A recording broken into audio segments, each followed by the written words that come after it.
So let's say you think you messed up and you want to undo what you've done so far and get back to the magic loop that your kit started with. All you gotta do is pull on the yarn connected to the yarn ball. And since you have a knot in your magic loop, it should just stop at some point and you can't pull it out any further. That's when you know you've hit the original magic loop that came with your kit, and it had 6 single crochet stitches in it. So let's just double check that you really still do have 6 single crochet stitches in it so that you're off to a good start again. So we're gonna count starting from the V that this loop comes out of. So if you trace back the loop, and remember the loop should be on the upper right hand side of your circle. If you trace back that loop and see where it's coming from, you'll see that it's coming from this V, this horizontal V. So that is actually stitch number 6. So let's count backwards.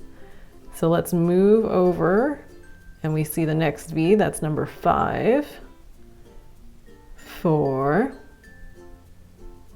3, 2, and 1.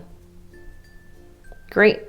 In that case, now we're back to this loop, so therefore we know that this stitch that we just called number 1 is the stitch that we need to put the differently colored stitch marker in.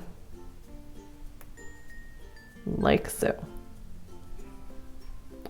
And then to put the same colored stitch markers back in, we need to go back away from that little loop and put the stitch marker in the following V as well as the one after that.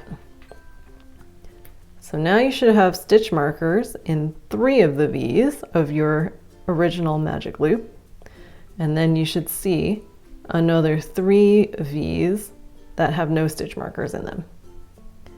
And now you're ready to go back to step 1, which was putting a single crochet stitch in the V marked by the differently colored stitch marker.